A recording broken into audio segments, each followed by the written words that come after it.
Sehemu ya 3, like, share and subscribe ili kuwa wa kwanza kupata sehemu inayofuata. Nilijificha chooni ili kuitazama zawadi yangu, nikihofia iwapo mama angeiona lazima ningechapwa. Zawadi ilinipa maswali mengi, ila nikatabasamu na nikaificha. Kisha nikalala.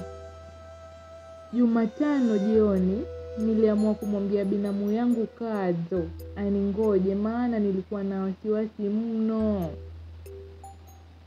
Kijana alitupata tukitoka darasani kuelekea nyumbani, akajiunga nasi.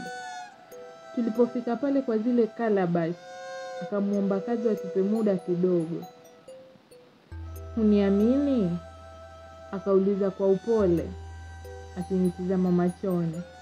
Nikamjibu kwa uoga, "Kwa nini?" Akaendelea, "Mbona uko na askari leo?"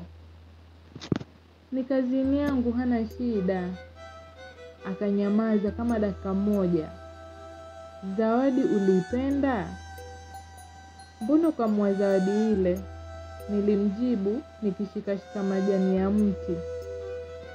"Si ni nzuri?" akauliza. Nikakubali tu. "Utaivaa lini?" aliuliza akinishika bega. Nilianza kuhisi moyo unadunda kwa kasi sana, mithili ya gari za safari rally. "Siku nikivaa utaiona," nikajibu.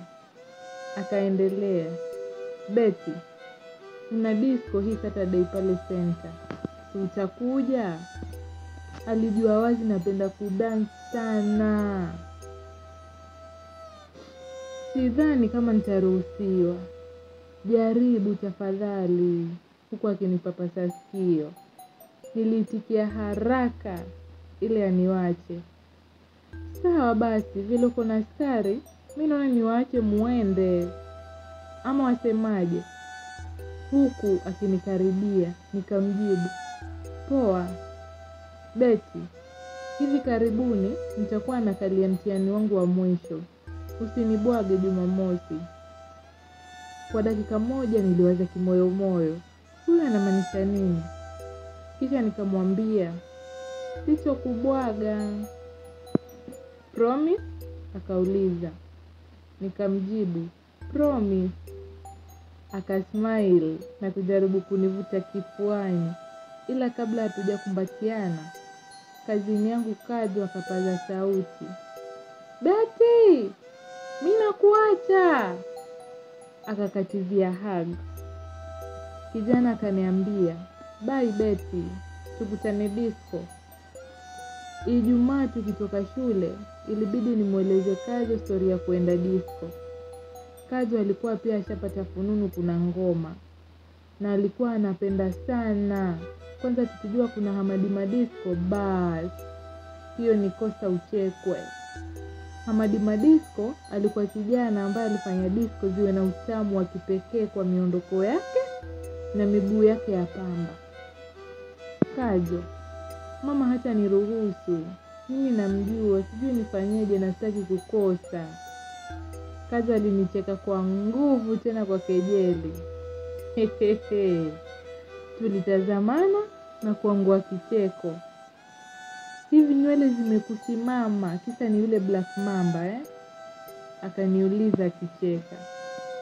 Hapo ndo kijana wetu tulianza kumuita Black Mamba bila yeye kujua.